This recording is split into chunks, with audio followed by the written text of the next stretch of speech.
welcome back to my channel. So as you can tell by the title of this video, I'm here to give you guys a few ways to maximize fat survival after receiving a BBL surgery. So for just some back context, my name is Angeliejb. If you don't know me or if you're new to my channel, I got a BBL surgery back in November 2020 from a abdominoplasty surgery with Dr. Dress. I have a whole video in my BBL journey playlist that you guys can watch about my experience with them. But this video, I'm specifically going to tell you how I kept majority of the fat that was injected into my hips and butt. So before we hop in the video, I just want to tell you guys that they put a total of, I think it's cc's, 1400 cc's of fat in my left butt cheek and hips and my right butt cheek and hips.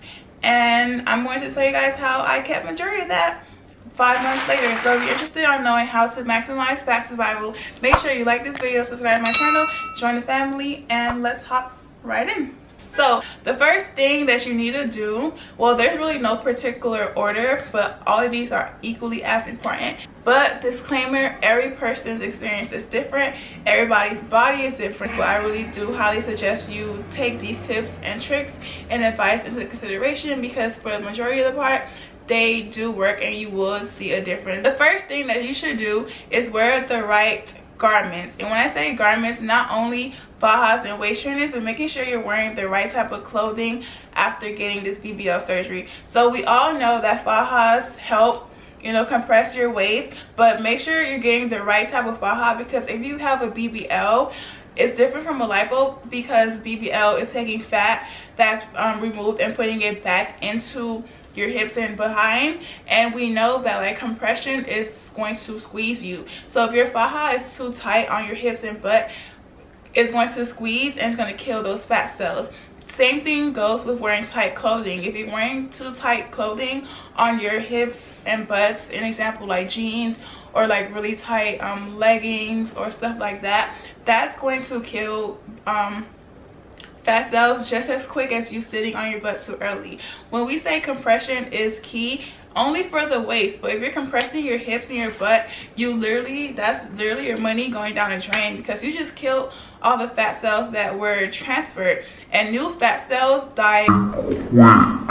So newly moved fat cells that didn't have a chance to settle and like connect to the other muscle around the part that it was added to will die like rapidly quick. Like you will really see it in the first week or two. If you're compressing your hips or you're compressing your behind, you're going to see a dramatic drop in volume. So make sure you're wearing the right type of clothing and make sure you're wearing the right type of faja. I would not suggest ordering a faja online as your first faja or within like the first 6 weeks, because that's how long, for the most part, new fat stays like fresh. So if you're gonna get a faja, I suggest going to like one of those faja stores. I live in New York, so it's a faja store almost on every corner. So luckily for me, I could just go to the store and they could like measure me, look at me, and tell me what I need. But if you're not in a place that has a lot of faja stores like New York or Miami, then go to your surgery center and get a faja from them, because more than likely they're going to know exactly the type of faja to give you. And then stay away from like really tight articles of clothing like jeans, leggings, tights.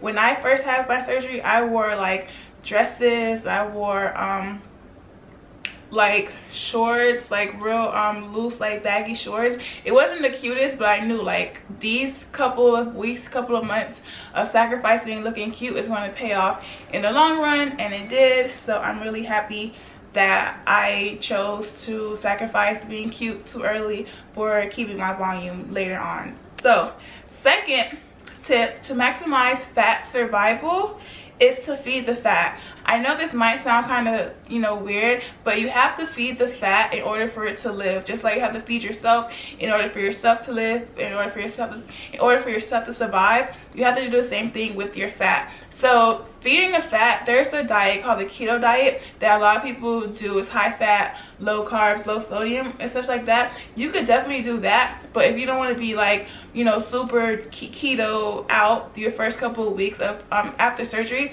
because doing keto does take a lot of, you know, balancing net carbs, all this other stuff, just stick to foods that's high in fat in general, such as avocados, salmon, you know, chicken. Stick to those, eggs, bacon, stick to stuff like that, and make sure you have a lot of those type of foods in your diet, because those type of foods really do help maintain the fat and feeds the fat, and which will in turn make your fat survive longer before it settles and solidifies in your body.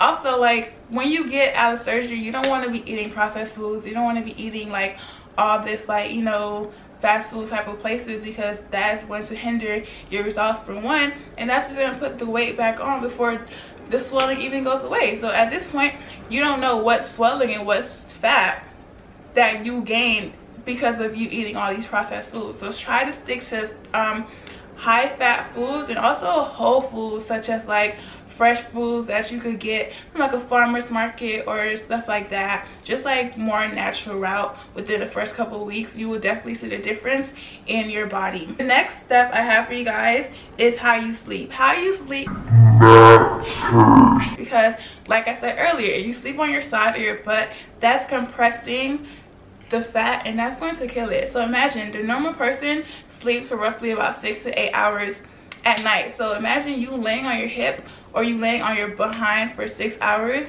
Just one session of 6 hours sleeping on your hips or butt can really like detrimentally affect your results. So imagine a person doing that like for a week too early. For me, I slept on my hip and my behind at like week 3.5, week 4. But then again, like I said earlier, everybody's different, so you should be able to gauge how you're feeling. But around week 3.5, 4, like my behind, it was getting softer. It didn't fluff yet, but I felt like the difference. Because when I first got off the table, y'all, when I tell y'all my behind was harder than a rock, I was like, whoa, whoa, whoa, whoa, whoa, whoa, whoa, whoa.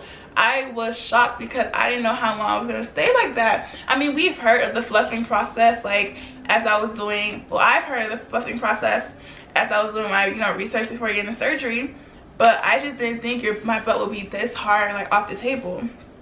But don't worry, it gets softer with time, it fluffs out with time. The fluff fairy is definitely gonna come. Just be patient and do not sleep on your behind too early. I promise you, that's like the #1 biggest mistake people make after getting a BBL, is sleeping on their butt and their hips too soon. Also with that, naturally that means no driving either. Try to not drive or sit on your butt in the car. Usually it's a position that people that I did when I was in the car getting jump around. Instead of laying on my butt, I would like have my knees in the chair and my face would be facing the seat, and naturally my back will be facing the window, and I'll be laying on the chair with the chair down. So that's how I would like get in cars and do car rides, or just lay down in the back seat. You might feel kind of like dumb or stupid, but trust me, the results at the end matters way more than how you're feeling in the moment. Then of course, no smoking, because smoking, it restricts the natural oxygen flow that you get, which will hinder your healing process. So smoking slows down the process of building new blood vessels, which slows down and eventually can stop blood flow to the new fat cells that the fat cells need to survive. So absolutely no smoking, you know, marijuana, no smoking nicotine, cigarettes, hookah. Like really try to avoid that for as long as possible while healing. Next is avoid working out too early. Like doctors say you shouldn't be working out before the 8-month mark, because when you're working out, you're killing fat cells regardless of where the fat cells are located. Working out equals killing fat cells. Cardio equals killing fat cells. So working out before 8 weeks, or before the fat even gets to settle, and while the fat is freshly new, those were the fat cells that's going to die first, because they're so new if you decide to work out too soon. Me, I started working out at roughly month 4, month 5 is when I started working out. I'm currently 5 months post-op. Next month will be 6 months. So I'm excited to see, you know, that little update. But do not work out too soon, and when you do start working out, do not only do cardio. Like, try lifting, do core, do arms, do legs. If you do want to do cardio, just do a quick little brisk 10-minute jog, run, walk, but don't like OD the cardio, because that's going to kill fat cells everywhere. Next is to stay hydrated.